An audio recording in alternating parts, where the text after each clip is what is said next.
बिस्मिल्लाहिर्रहमानिर्रहीम। अस्सलाम वालेकुम नाज़रीन, आप यूट्यूब चैनल देख रहे हैं।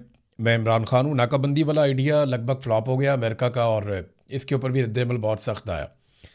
डोनाल्ड ट्रंप ने गुज़िश्ता 2 माह में जो चीज़ें भी की हैं उनके ऊपर तनकीद ज़्यादा हुई है और तारीफ़ कम हुई है। एक एक करके उन्होंने अपने इत्तेहादी भी खो दिए हैं। अब फौरी तौर पे फील्ड मार्शल आसिम मुनीर पहुँचे हैं ईरान में। ये डोनाल्ड ट्रंप के इंतहाई काबिल एतमाद साथी हैं, और डोनाल्ड ट्रंप आसिम मुनीर साहब पे बहुत भरोसा भी करता है। और आसिम मुनीर साहब अपने एतमाद यानी डोनाल्ड ट्रंप के एतमाद को जीतने के लिए उन्होंने बहुत कोशिश की है, और बिलाखिर वो डोनाल्ड ट्रंप का एतमाद जीतने में कामयाब रहे हैं। तो आसिम मुनीर साहब जो हैं वो ईरान पहुँचे, जहाँ पे उनका इस्तकबाल किया गया। ये एक अच्छी डेवलपमेंट है, और उम्मीद की जा रही है कि इस डेवलपमेंट के बाद खित्ते में अमन का राज होगा। अमन जो है वो उसको रास्ता मिलेगा और अमन के इम्कानात बढ़ेंगे। आसिम मुनीर साहब को खुशामदीद कहते हुए बहुत खुशी महसूस हो रही है। ये बात ईरानी वज़ीर ख़ारजा ने कही। मोहसिन नकवी आसिम मुनीर के साथ थे। आप सब जानते हैं कि इनका ताल्लुक़ कितना गहरा है। जब कोई भी आसिम मुनीर के साथ नहीं होता तो मोहसिन नकवी ज़रूर फील्ड मार्शल आसिम मुनीर के साथ रहता है। अब ईरान के अंदर आसिम मुनीर के जाने का मकसद क्या है? फील्ड मार्शल आसिम मुनीर गए हैं, इससे उम्मीद ये की जा रही है कि ये एक ऐसा विज़िट है जो ईरान को भी मुज़ाकरात की टेबल के ऊपर दोबारा लेकर आएगा। इससे पहले मुज़ाकरात पाकिस्तान में हुए, और अमेरिका को तो पाकिस्तान पे एतमाद है, और डोनाल्ड ट्रंप का एतमाद तो पाकिस्तान के वज़ीर आज़म ने और पाकिस्तान के फील्ड मार्शल ने जीता है। डोनाल्ड ट्रंप को यकीन है कि जितनी ये ज़बरदस्त तरीके से मेरी खुशामद करते हैं, ये लोग कभी भी मुझे धोखा नहीं देंगे। हाँ, ईरान का मामला ये है कि ईरान को लगता है कि पाकिस्तान में उनके साथ ज़्यादती हुई है, और मुज़ाकरात को अधूरा छोड़कर अमेरिका चला गया था। वैसे भी ईरान की मजबूरी नहीं है फ़ौरी तौर पे मुज़ाकरात करना या फ़ौरी तौर पे जंगबंदी करना, ये मजबूरी अमेरिका की है। इसमें एक ख़बर भी है मेरे पास, तो ख़बर ये है कि बाकायदा अमेरिका ने 2 हफ़्ते की जंगबंदी की दरख्वास्त की है ईरान से। ये ख़बर मुख्तलिफ सोर्सेज से आई है। एसोसिएटेड प्रेस AP उसने भी ये खबर दी है, ब्लूमबर्ग अमेरिका का उसने भी खबर दी है, और ईरान की तस्नीम न्यूज़ एजेंसी है, उन्होंने ये दावा किया कि ये दरख्वास्त जो है वो अमेरिका की जानिब से की गई है कि 2 हफ्ते की जंगबंदी में तोसी कर दी जाए और जंगबंदी को अगले महीने तक ले जाएं। ईरान ने अभी तक इसके बारे में हामी नहीं भरी। जो ईरानी सदर का स्टेटमेंट है वो मैं आपके सामने रख देता हूँ, फिर मैं इसके बारे में आपको और बताता हूँ। ईरानी सदर ने जो स्टेटमेंट जारी किया उसका अगर उर्दू में तर्जुमा करें तो वो ये है कि वो हमें दहशतगर्द कहते हैं, लेकिन वो हैं असल में दहशतगर्द। वो किसी को भी ज़िबा कर देते हैं, कहीं भी ज़िबा कर देते हैं, और जब चाहते हैं किसी को भी ज़िबा कर देते हैं। और फिर वो बात करते हैं इंसानी हुकूक की, उन्हें शर्म आनी चाहिए। ये बात ईरानी सदर ने कही। और ये हमने होता हुआ देखा कि अमेरिका की जंगों में जितने लोग मारे गए उतने लोग तो किसी भी जंग में मारे नहीं गए। यानी जितने लोगों का कत्लेआम अमेरिका की इन जंगों में हुआ है उतने लोगों का कत्लेआम तो दहशतगर्दी के अंदर भी नहीं हुआ, उतने लोगों का कत्लेआम तो बड़ी बड़ी लड़ाइयों के अंदर नहीं हुआ जितना कत्लेआम अमेरिका की छेड़ी गई गुज़िश्ता 20-30 साल के अंदर जो जंगें हैं उनके अंदर जितना बड़ा कत्लेआम हुआ है। बहरहाल फील्ड मार्शल आसिम मुनीर के ईरान में पहुंचने से ये इम्कान बढ़ गया है कि अमेरिका की दरख्वास्त पे ईरान मज़ीद 2 हफ्ते की जंगबंदी में तोसी कर देगा, जिस पे ईरान ने अभी तक हामी नहीं भरी। ऐसा लगता है कि फील्ड मार्शल के जाने के बाद ईरान ये हामी भर लेगा।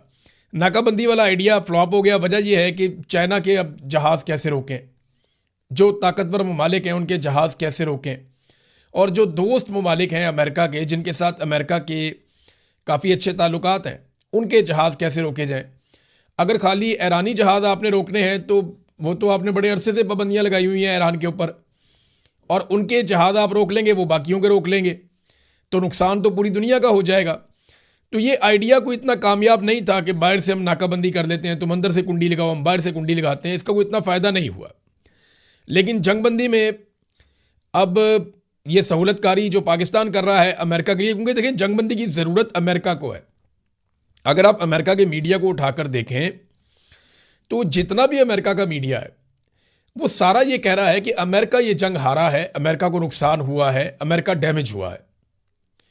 कोई भी अमेरिकी मीडिया ये नहीं कह रहा कि अमेरिका ये जंग जीत गया है।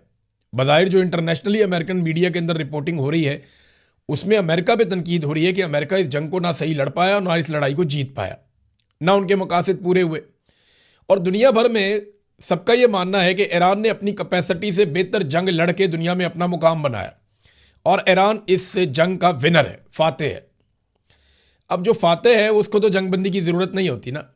जंगबंदी की ज़रूरत तो उसको होती है जिसे फतह ना मिल रही हो या जिसे नुकसान हो रहा हो।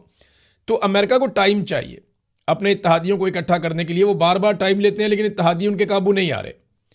अमेरिका को टाइम चाहिए अपनी हिकमत अमली बनाने के लिए।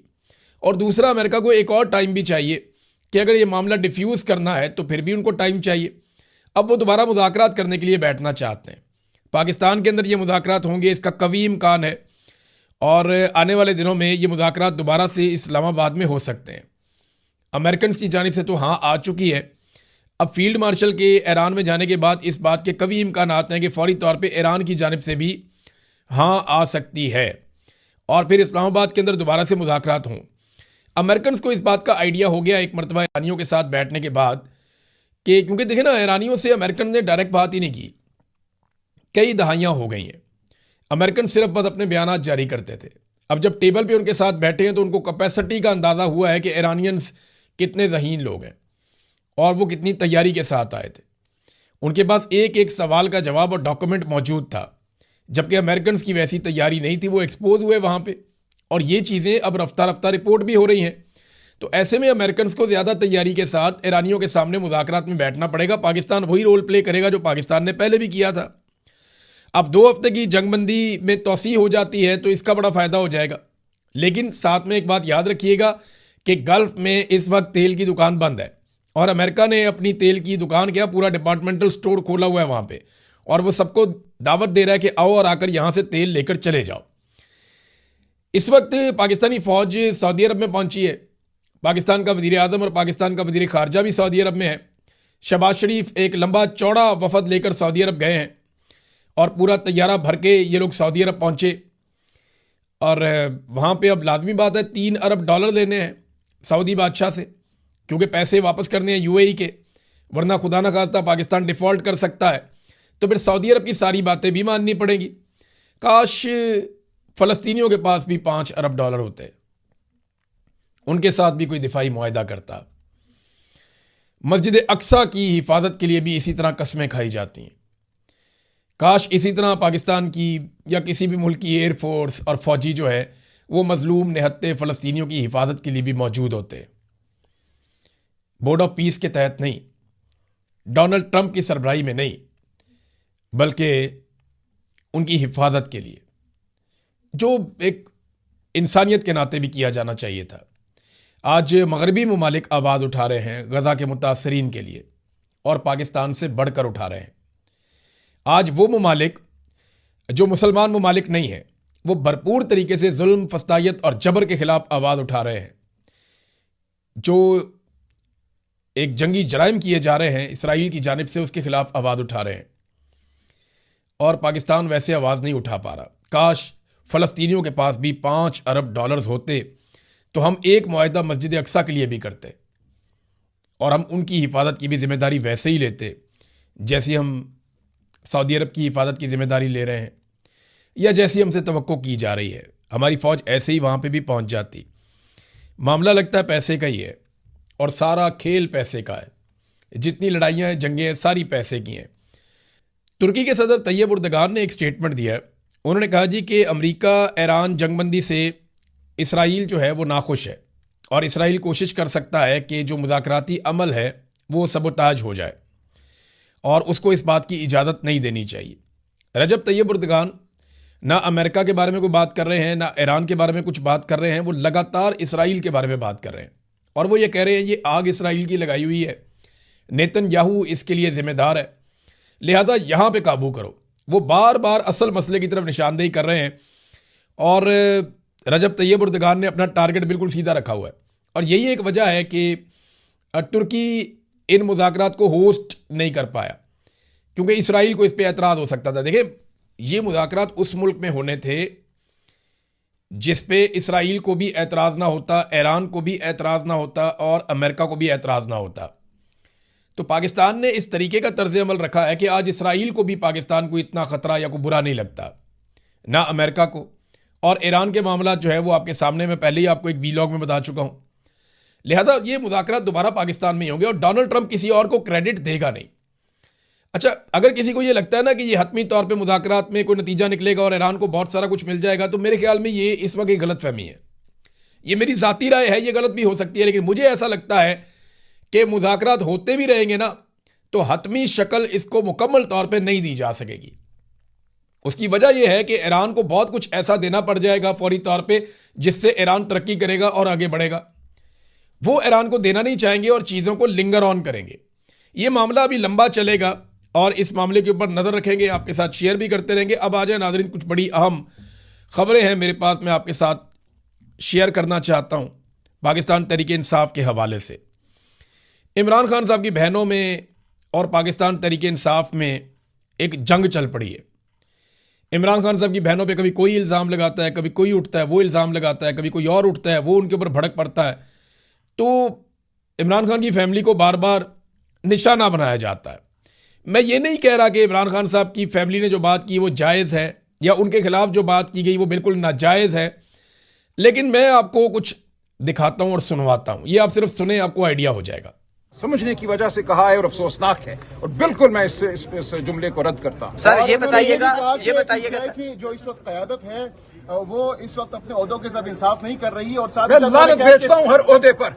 किसी ओहदे की किसी को ख्वाहिश नहीं, कम से कम मुझे कोई ख्वाहिश नहीं थी। ये ओहदा मुझ पर थोपा गया है। मैंने खान साहब से 10 दफा कहा था कि मैं ये ओहदा नहीं लेना चाहता। ओहदे के बाद 3 दफा मैं उनको पैगाम भेज चुका हूँ। उसके जवाब में एक दफा उन्होंने तीनों बहनों को मेरे दफ्तर भेजा, या कि मेरे सामने बैठी। इन्होंने मुझे कहा कि खान साहब ने कभी जिंदगी में किसी के बारे में ये नहीं कहा कि उससे जाकर मेरी तरफ से ये दरखास्त करो कि वो मत छोड़े इस ओहदे को।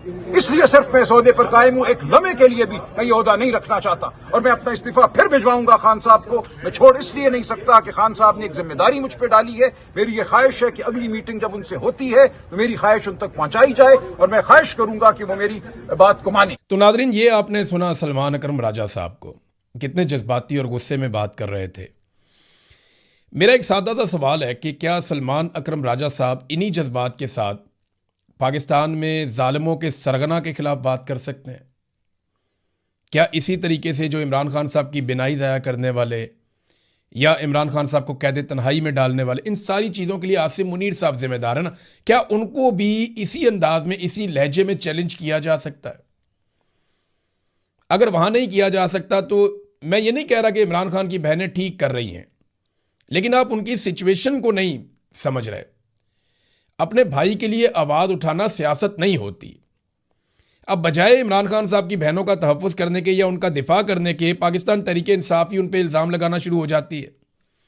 इमरान खान इस मुल्क में हुकूमत में रहा, तीसरी मरतबा खैबर पख्तूनख्वा में हुकूमत है और पाकिस्तान का वज़ीर आज़म भी रहा। क्या इमरान खान साहब की बहनों ने कोई सियासी फ़ायदा उठाया या कोई सियासी फ़ैसले किए? नहीं किए। कोई एक वज़ीर, कोई एक सेनेटर, कोई एक MNA MPA जो उन्होंने खुद बनवाया हो?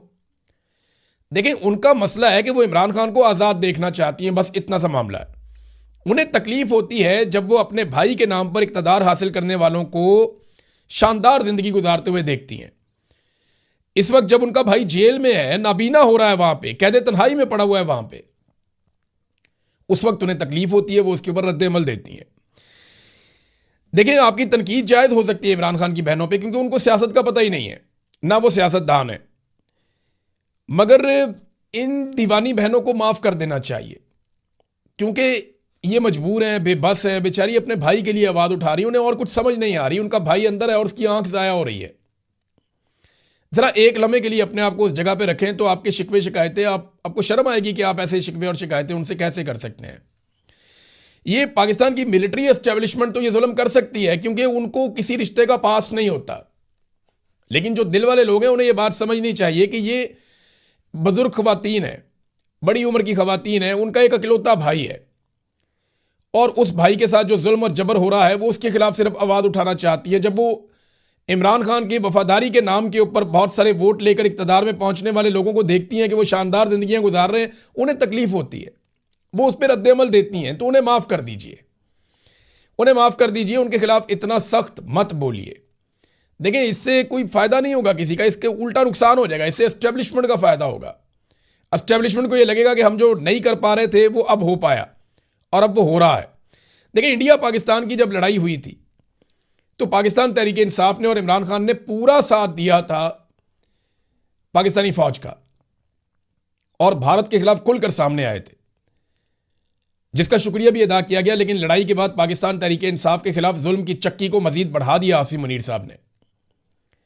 अब एक मरतबा फिर पाकिस्तान को जरूरत थी तो पाकिस्तान तहरीक इंसाफ ने गैर मशरूत तौर पर अपना जलसा खत्म कर दिया कि हम जलसा नहीं करते।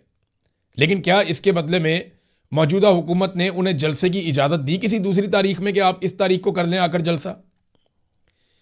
क्या पाकिस्तान तहरीक इंसाफ की लीडरशिप ये रियलाइज करवा सकी कि जनाब हमने मुल्क की खातिर इतना बड़ा कदम उठाया, हमने अपना जलसा भी कैंसिल कर दिया उस दिन जिस दिन आपने हम पे जुल्म किया था।